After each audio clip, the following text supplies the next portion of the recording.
PJM is in crisis right now. PJM is the largest power market in the world.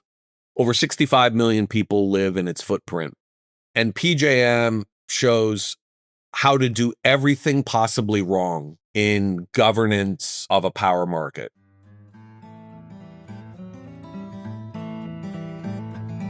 The high prices being paid to power plant owners by market operator PJM in the competitive wholesale electricity market in the Mid-Atlantic region have policymakers screaming about the need for solutions to keep electricity affordable. Could one option be letting utilities back into power plant ownership? Joining me in September 2025, Tyson Slocum, Energy Program Director at Public Citizen, explains why the region's capacity market is broken, how the high costs to consumers mean that every option should be on the table, and how unfortunately few of those options are likely to be a quick fix. I'm John Farrell, Director of the Energy Democracy Initiative at the Institute for Local Self-Reliance, and this is Local Energy Rules, a podcast about monopoly power, energy democracy, and how communities can take charge to transform the energy system. Tyson, welcome to Local Energy Rules. Well, John, thanks so much for having me. I love to start off my interviews by asking people a little bit about their background. So I'm kind of curious, what was your career path to get to Public Citizen and working on these issues of utility ownership? How did this become what you wanted to do with your life? Assuming that since you've been there for a while, this is in fact what you want to be doing with your life. Right. I've now been doing this for over 25 years, but it wasn't my first gig.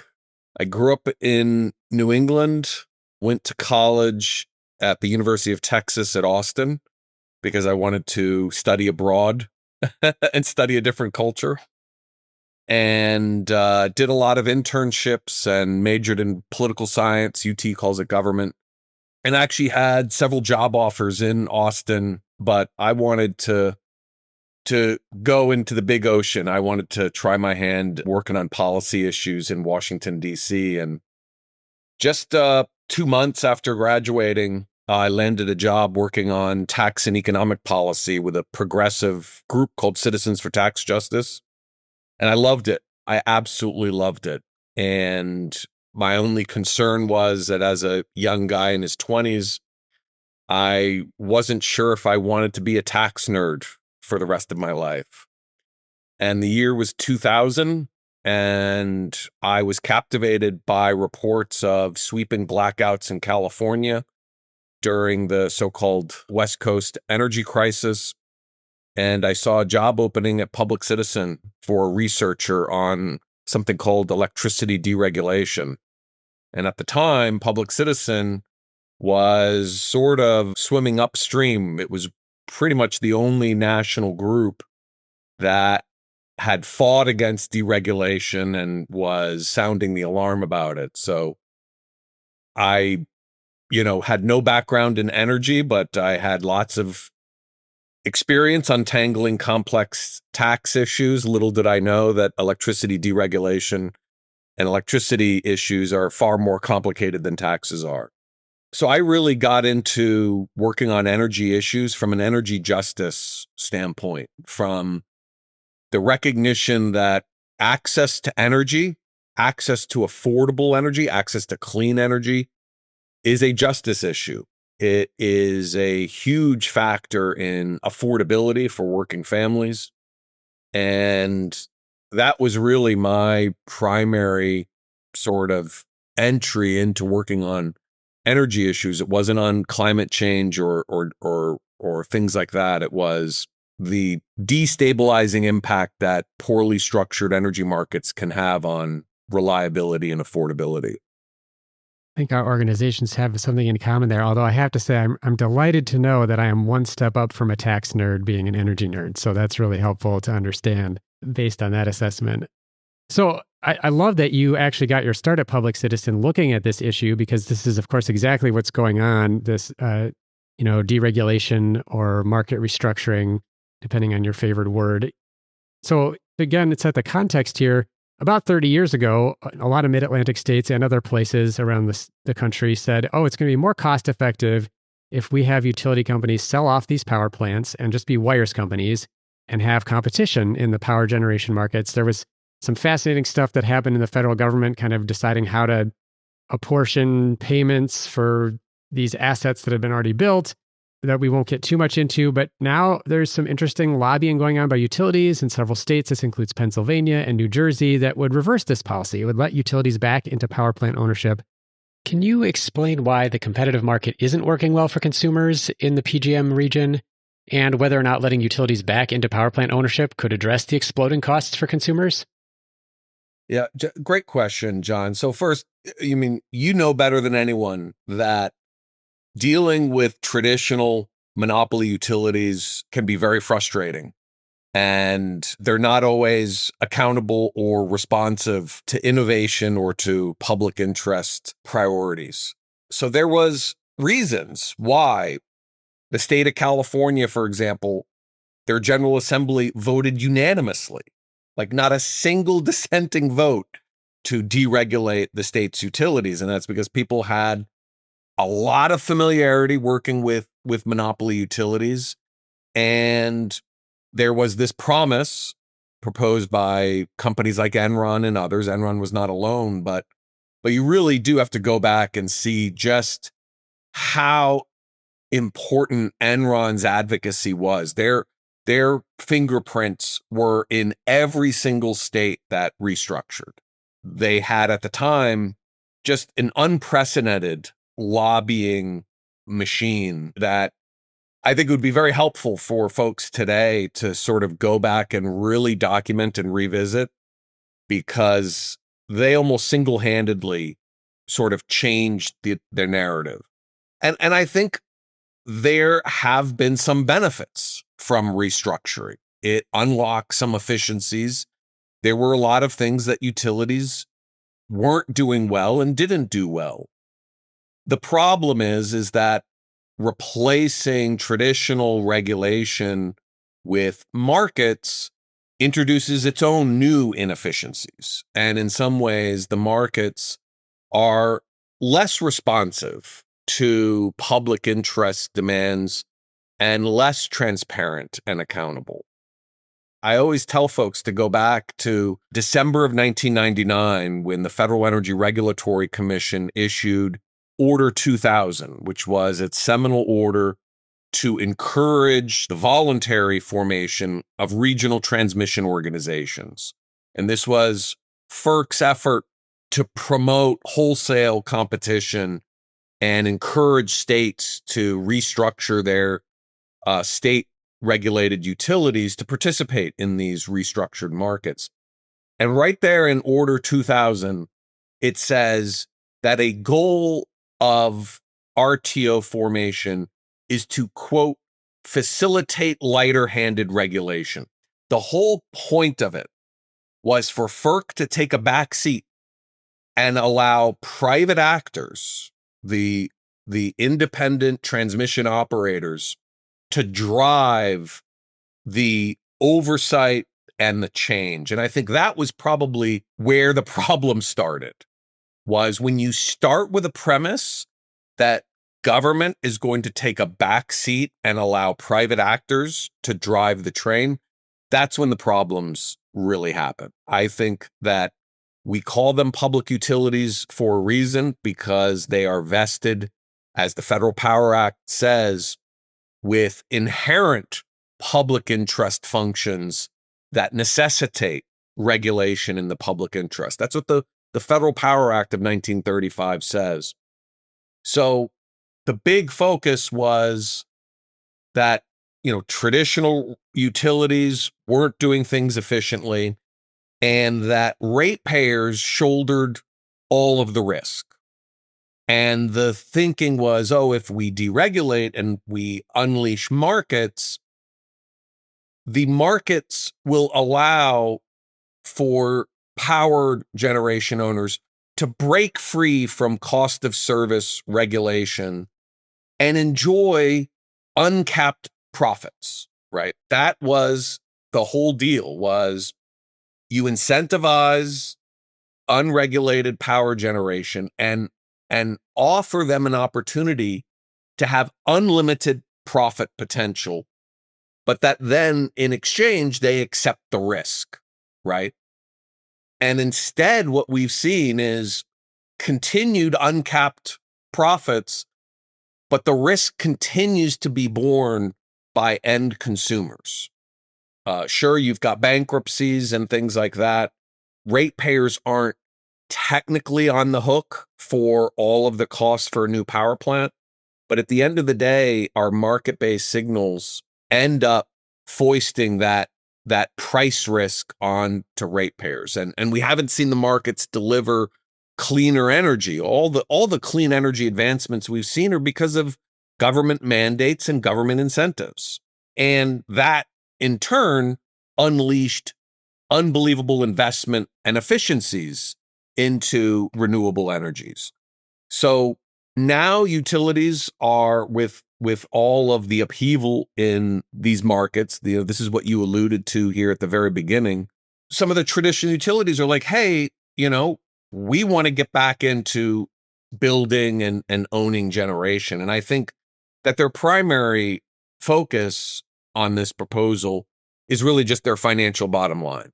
Right now, I think the volatility in markets is casting some risk, although the demand growth projected by AI data centers has vastly increased the market capitalization of deregulated generation owners. And it remains to be seen if that massive market capitalization increase is going to be realized. I think a lot of the data center issues are hype, and I'm actually in Las Vegas right now, where I'm going to be speaking tomorrow at an event that is run by the data center industry. And so I'm going to be talking about these issues here. So I think, utilities are seeking to get back into the generation game, first and foremost, because they think Wall Street will reward them. If utilities build rate-based generation, that is going to deliver guaranteed steady returns. And right now, that stability is a potential asset to some investors. I mean, this is where, John, you and I are in very close agreement that, the problem with utilities is that you have this constant tension between their corporate desire to return profits to their shareholders and their legal and regulatory responsibilities to ratepayers and the public interest. And too often our regulators, because of our politics and the way that our democratic republic privately finances elections and allows significant roles for vested interest lobbyists, among other things, we've got regulators that too often side with a utility shareholder interest and not the public interest. Now we're starting to see, with very large price increases driven by extremely high capacity prices in the PJM market and elsewhere, you're starting to see it become a political issue. So all of a sudden, a lot of politicians and regulators are saying, what the heck is going on? Prices are high. We need to do something to rein that in. And, I think I was quoted in an article where I said, hey, I think we need to look at all options on the table, and we should look at allowing utilities to own and control generation. But that's not my primary advocacy, and I'm not out there lobbying for that. I'm saying I think it's prudent for states and regulators to look at all options on the table. The problem is that we still have a utility regulation model that pays way too much deference to utility shareholder interests, that still does not adequately allow meaningful public interest participation in the regulatory process. And you still have too many regulators that are looking at, the day when they are no longer a regulator and want to cash in and work for the utility, and therefore will make regulatory decisions based upon their personal financial plans rather than their commitment to the public interest. So PJM is in crisis right now. PJM is the largest power market in the world, the largest in the United States. It stretches 13 states from Illinois to the mid-Atlantic coast, including DC. Over 65 million people live in its footprint. And PJM shows how to do everything possibly wrong in governance of a power market.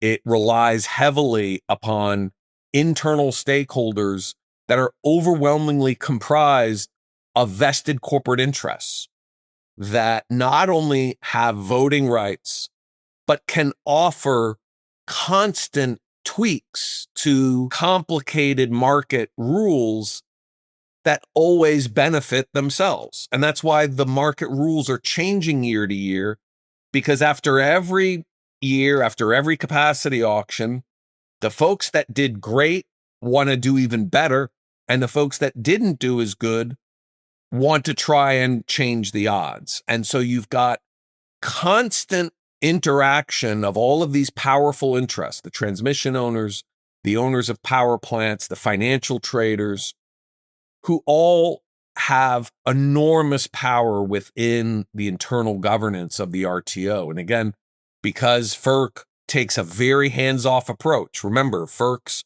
entire model was, we want to pursue lighter-handed regulation. We want to put the independent transmission organizations in the driver's seat. And that means we end up putting corporate interests in the driver's seat. And I just don't think that works. And so we're sort of at a crisis point here. And I don't know that we've got the political capital to do a wholesale overhaul. But John, I share your views on the benefits of well-organized municipal and state-owned and other forms of public power. And I think we need to amplify those as solutions.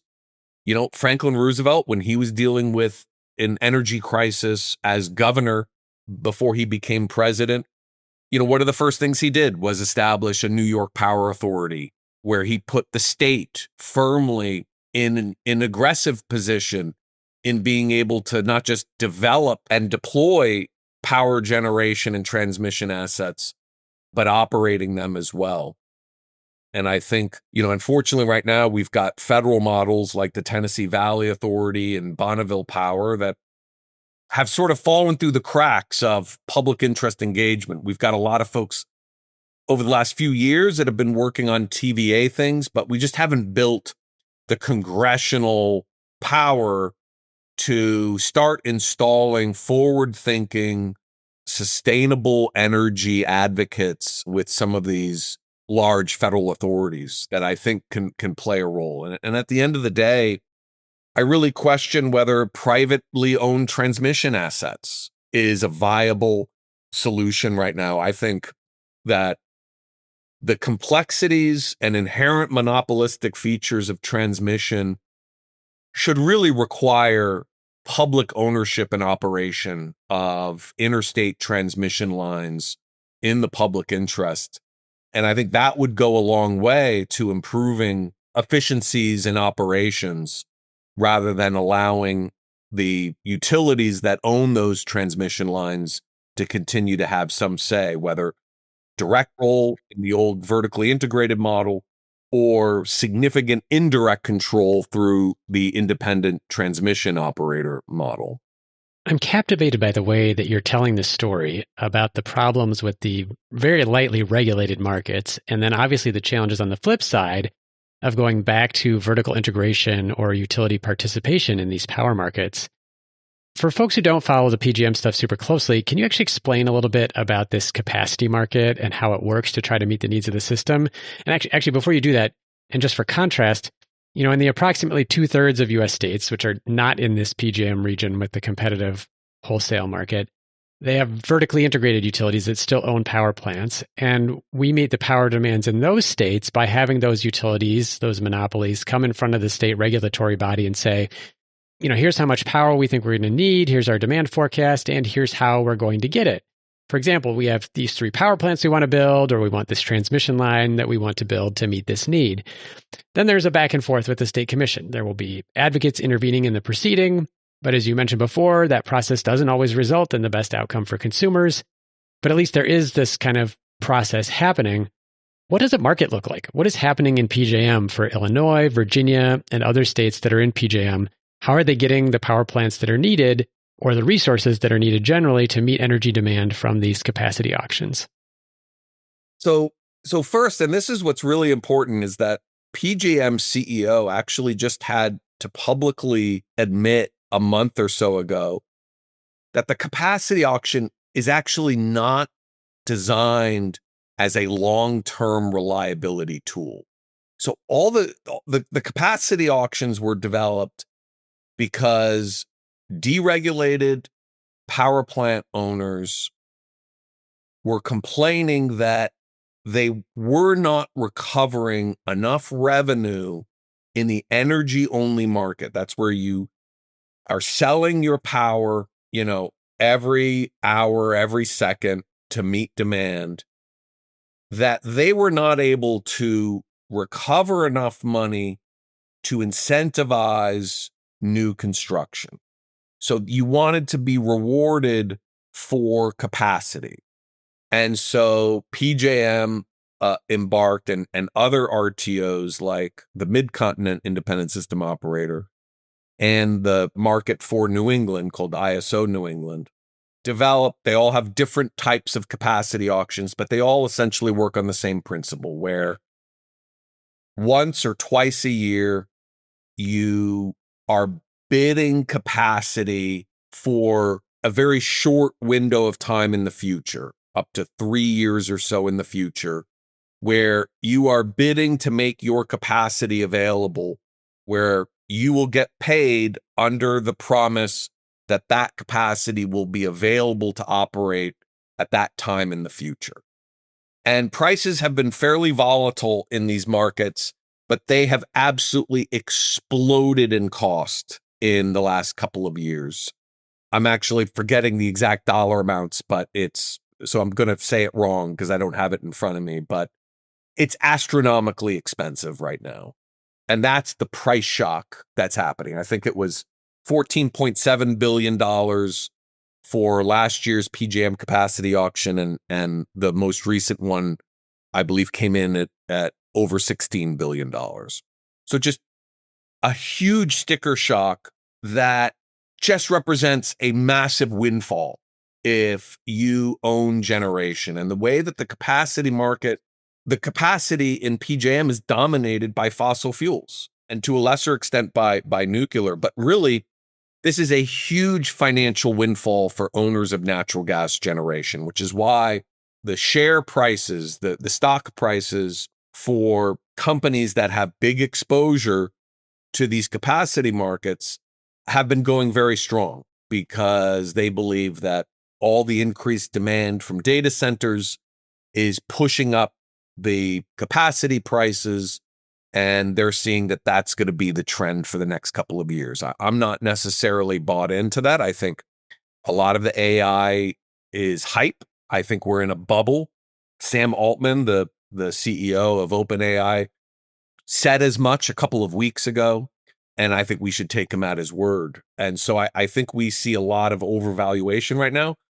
But in reality, the capacity prices are not illusionary. This is real money that is going to be collected by end users, including households, and it represents just a massive transfer of wealth.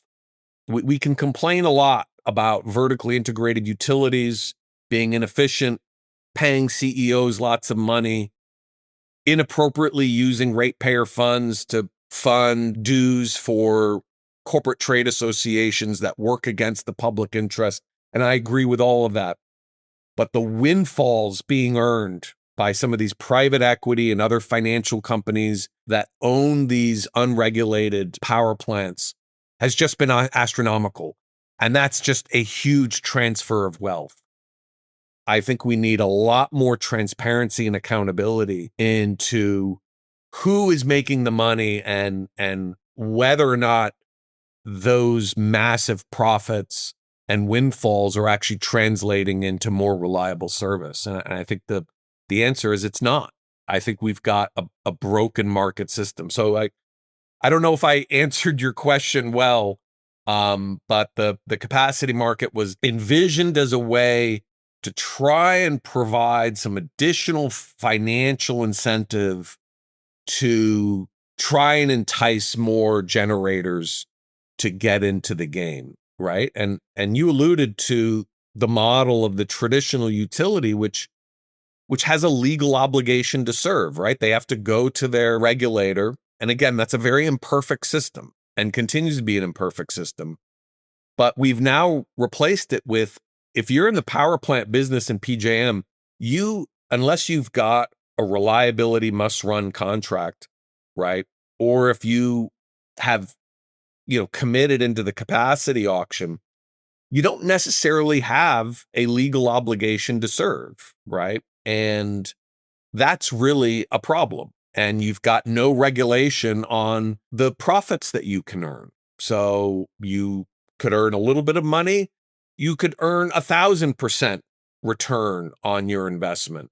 There is no profit regulation. FERC doesn't engage in profit regulation for any entity that has market-based rate authority, which is, every power plant. So I think right now we sort of have the worst of both worlds, right? We've got not well-regulated monopoly utilities, and we've got, I would say, even less well-regulated FERC jurisdictional things. And I think when it comes down to it, we need better regulators. We need better regulators at FERC. We need better regulators at the state level.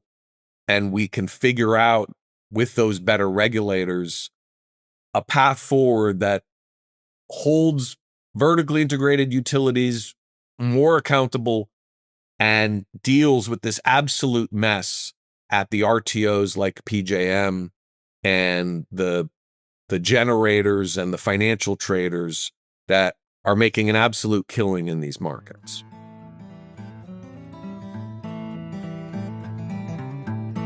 We're going to take a short break. When we come back, I ask Tyson about his confidence in state regulators overseeing a reentry of regulated utilities back into power plant ownership. We talk about alternatives to meeting capacity needs solely with new power generation, and whether federal electricity market regulation feels a bit like federal vaccine policy right now. You're listening to a Local Energy Rules podcast with Tyson Slocum, Energy Program Director at Public Citizen. Hey, thanks for listening to Local Energy Rules. We're so glad you're here. If you like what you've heard, please help other folks find us by giving the show a rating and review on Apple Podcasts or Spotify. 5 stars if you think we've earned it. As a bonus, I'll gladly read your review aloud on the show if it includes an energy-related joke or pun. Now, back to the program. Obviously, I can see the issues here with the capacity markets, and I want to ask you maybe 6 more questions about it. But I'm hoping actually to get back to this issue of utility power plant ownership. So let's just say these utilities, the formerly vertically integrated utilities, the now like default distribution utility companies, are successful in lobbying to change the rules in New Jersey so that now they can own power plants again. Presumably, they'll go through some regulatory process that they did in the past many years ago. They'll propose these new power plants that they want to bring onto the system. If approved, they'll earn a regulated rate of return, and it will probably be much too high. I'm interested in hearing about what the state regulators will need to do and what they'll need to pay close attention to in order for this system to at least be superior to the horribly inflated costs that we're seeing put onto consumers through the capacity markets. I see 3 issues here. One is that, the same as in states that don't have competitive markets, where regulators have to overcome the utility's desire for shareholder profit to choose what benefits consumers most. So there's that tension. I'm thinking of a second issue as well, where these utilities have regulated power plants, but presumably the rest of the market is still the market. So are the utility regulated power plants sitting out of the capacity market? Are they in there? Are they competing? And then the third thing is that do these utilities now have, like utilities that are vertically integrated, this bizarre conflict of interest as they might have in the old days where, they want to get their power plant built, but they're now competing with independent producers who still need access to the grid that's owned by the utility. So now the utility has a power plant that's competing in some fashion against the independent generator's power plant, but the utility still owns the grid. So I guess, have I captured it well? What are some of the implications that regulators are going to have to pay close attention to if utility ownership is restored? Well, I think the Mid-Continent Independent System Operator, deals with this a lot. because they've got a whole bunch of vertically integrated utilities in their footprint. So I am sure that there are going to be some MISO experts out there that are going to take issue with whatever I say here.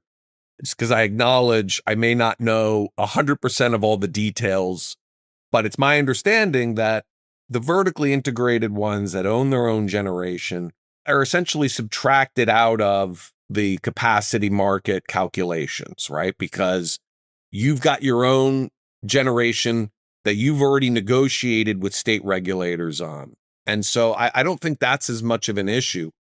I think the bigger issue is predicting the future, right? Predicting future demand and what additional power supplies or other means like energy efficiency or demand response can be utilized in the most cost-effective way for ratepayers. And so utilities always are going to have an incentive to overestimate, because if you're able to overbuild capacity, hey, that's a free ride for your shareholders. You get to have more rate base, more dividends that you get to hand out to your investors. So I think the challenge is, and this is a lot easier said than done, John, is trying to come up with the best demand forecasts as possible. And that means not simply accepting what utilities or what PJM or what power generation owners tell us demand forecast is going to be. We've got to have robust, independent assessments that we're able to sort of sift through and go over. I do think that we've seen some fundamental changes here in power demand driven by the rise of generative artificial intelligence data centers. But, I testified before Congress earlier this year where I said the demand estimates for these things are all over the map. And there's a lot of shared financial collusion interests between big tech and utilities to sort of pump up and overinflate those numbers. And so I think the most important thing we need to do is to really independently assess what future demand is going to be so that we limit overbuilding and that we really try to focus on deployment of least cost and sustainable technologies at all times. Right now, you're seeing a huge rush into gas. Gas generation is already the single largest fuel source in the United States. And folks are saying that we need to build more gas. There's a lot of supply chain issues, in part because of Trump's tariffs. We've got a Trump administration that we really haven't talked about here that is just radically unhinged. We've got incredibly incompetent leadership at all levels within the Trump administration. It's just a bunch of ideologues, folks that have absolutely no idea what they're talking about, what they're doing. They are playing culture wars in energy, going against wind and solar simply because they perceive that as an opportunity to poke their perceived political opponents in the eye.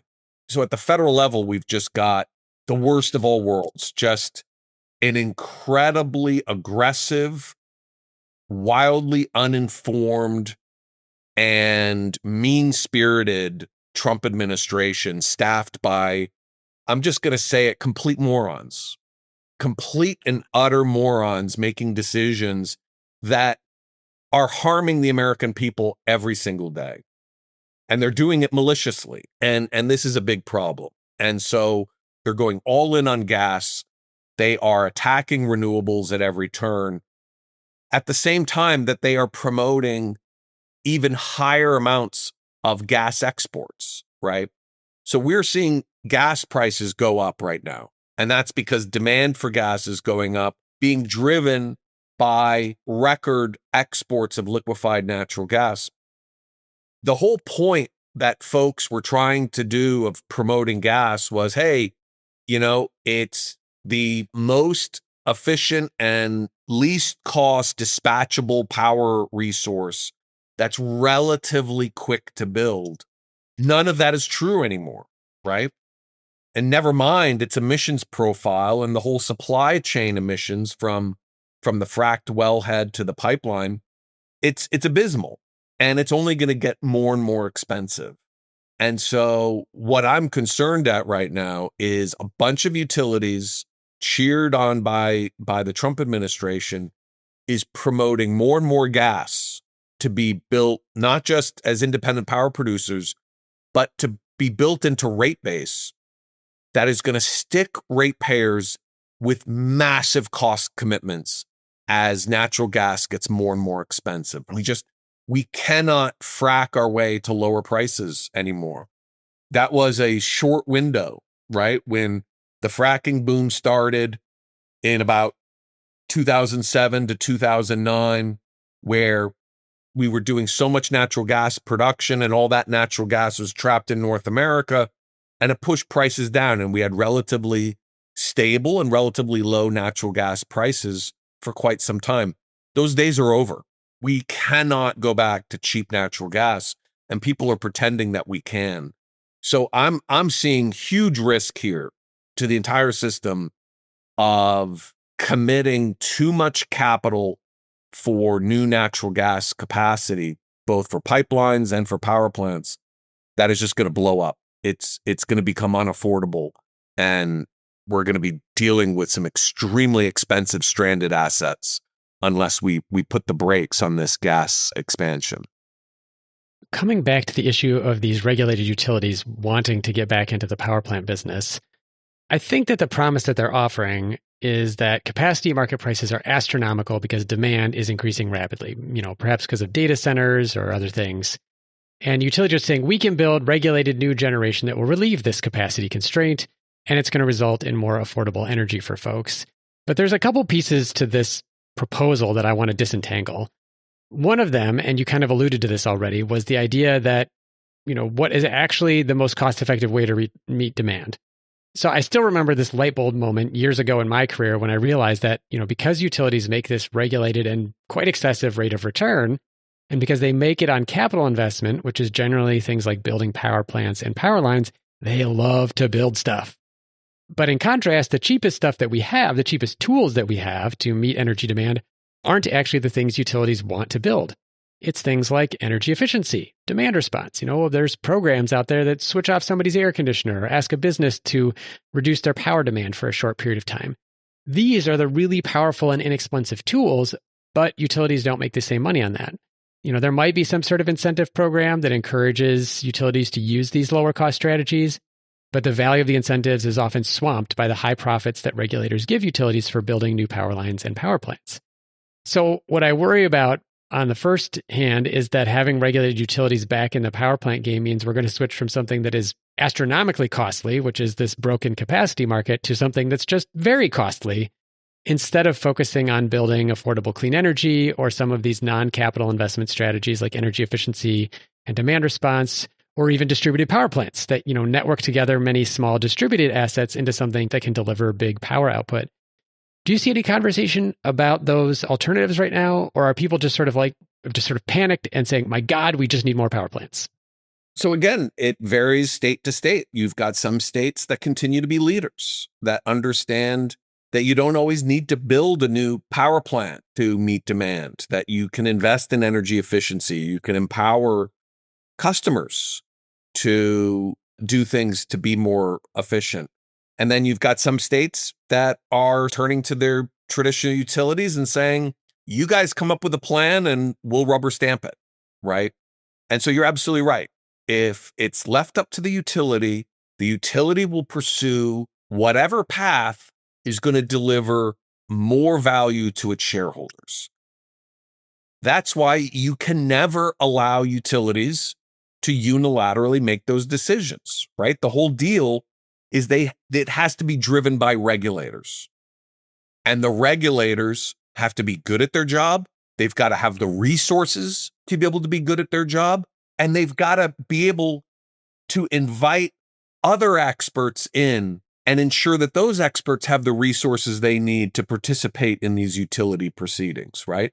I mean, my Twitter feed is filled with folks who are in utility rate cases, and they post hundreds of pages of redacted documents that the public can't see, journalists can't see, lawmakers can't see. It's just a small group of people inside the deliberations. And the utilities are always outgunning the outside experts with all of their lawyers and everything that they get to recover from rate base. So again, I think we know what the solutions are. We know what the sustainable path forward is. We have to have a political and regulatory system that honors that. And that means holding the utilities accountable, having regulators that are principled and that are looking to serve the public interests and not looking on the horizon for when they can get a big payday and get a lucrative job with the utility or with an RTO. We need more robust procedures to make it easier for public interest groups, for community organizations to participate in utility proceedings. We've got to expand intervener funding where qualified experts and qualified organizations are able to get financially reimbursed for their costs, just as utilities get to do every single day, right? It's about leveling the playing field and about having a clear mandate to deliver least cost, zero emission, reliable resources, and understanding that energy and utilities is not just about building generation, it is about better managing demand and providing incentives to help make that happen, turning more of our buildings and parking structures into power generation facilities. All of these things are part of the solution. And I don't mind if utilities are active participants in that, as long as the public interest is being prioritized over the shareholder interest. And obviously, one way to get around that tension is to have publicly owned or not-for-profit utility ownership models. And again, that's not always feasible in every single jurisdiction. And sometimes there are costs involved, and sometimes there are, you just don't have the systems in place to do that. But we should always be exploring, especially at the state level, to figure out, is there a public option here to solve some of these problems?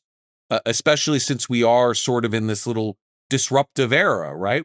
We're on this fascinating cusp where the rise of renewables is not theoretical, right? It's happening now, and it really is a least cost driver in markets.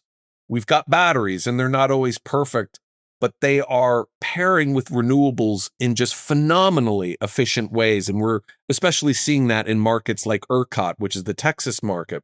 So there's a ton of opportunities here that I'm very excited about.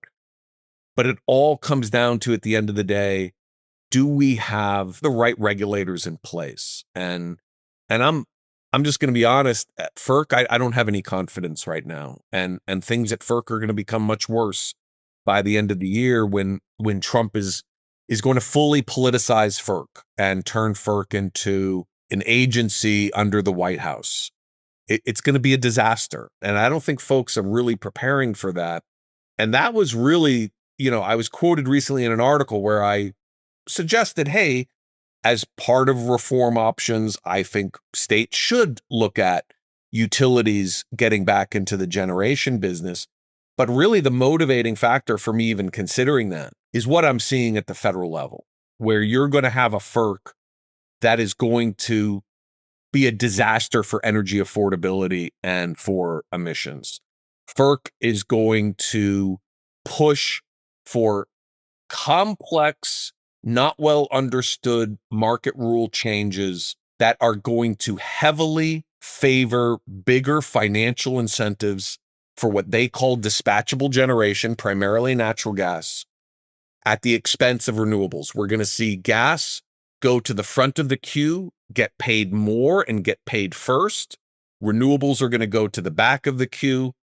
We're going to see these market rules be aggressively implemented, and it's going to be a disaster.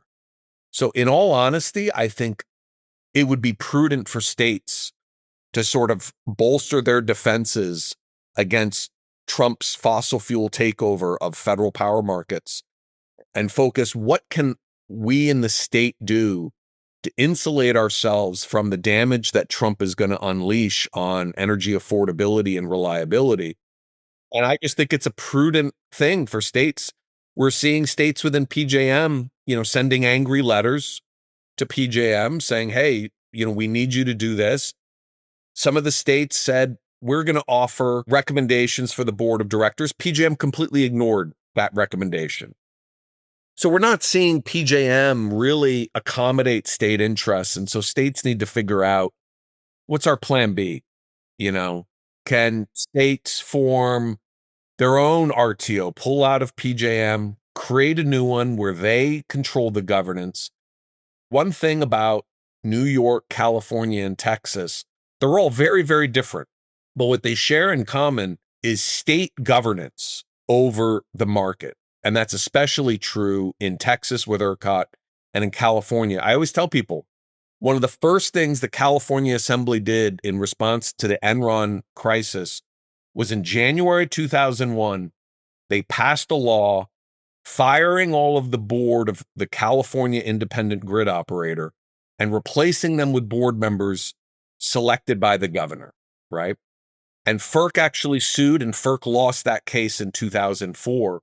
So California ISO isn't perfect, but you talk to market participants and you talk to ratepayer advocates, you have alignment between state goals and energy market goals because you've got a governance structure that is controlled essentially by the state. Could the state do a better job picking better candidates? Of course, just like with BPA and TVA, right?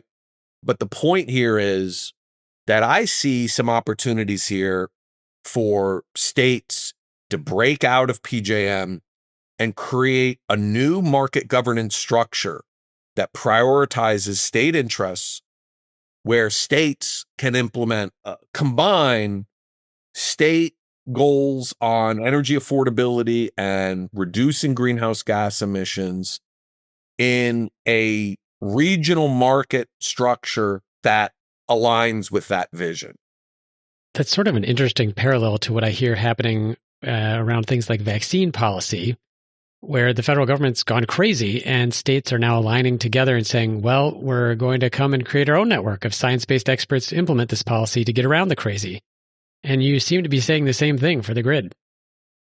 Absolutely. And I think I angered some clean energy advocates when I was quoted in another publication about saying some bad things about efforts in California to promote a larger Western power grid. And I said, now is not the time to be talking about that.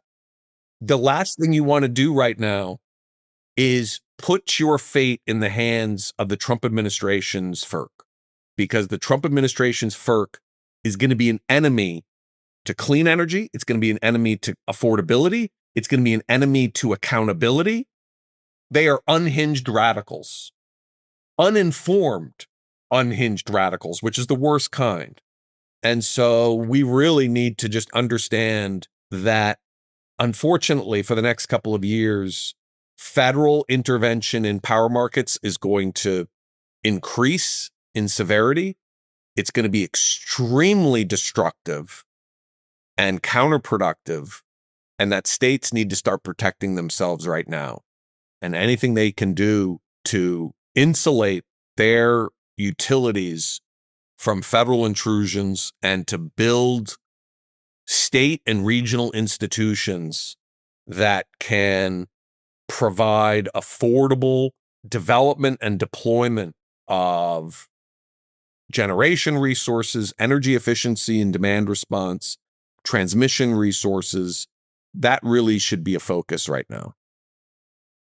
Well, Tyson, thank you so much for coming to explain what is happening in PJM and these complex interactions of markets and regulated utilities.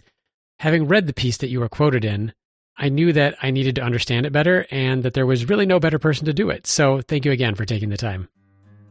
Well, John, thanks so much for having me. I really appreciate the conversation. Thank you so much for listening to this episode of Local Energy Rules with Tyson Slocum, Energy Program Director at Public Citizen, about the broken capacity market run by PJM in the Mid-Atlantic region of the U.S. on the show page, look for a link to ILSR's report, Upcharge, which provides an overview of the broader tension between utility profits and consumer interests. We'll also share a short podcast overview for the skimmers. In addition, I'll link to my interview with Patrick Robbins discussing New York's approach to having public ownership of new power generation. Local Energy Rules is produced by myself and Ingrid Burson, with editing provided by audio engineer Drew Berschbach. Tune back into Local Energy Rules every 2 weeks to hear how we can take on concentrated power to transform the energy system. Until next time, keep your energy local, and thanks for listening. Hey, hold on a sec. I know that's usually our sign-off, but you are still here, and that means we share an interest in great research and storytelling to advance energy democracy. So keep in mind you can support this work at ilsr.org/donate. Nice. Now, I wonder what we'll start autoplaying next.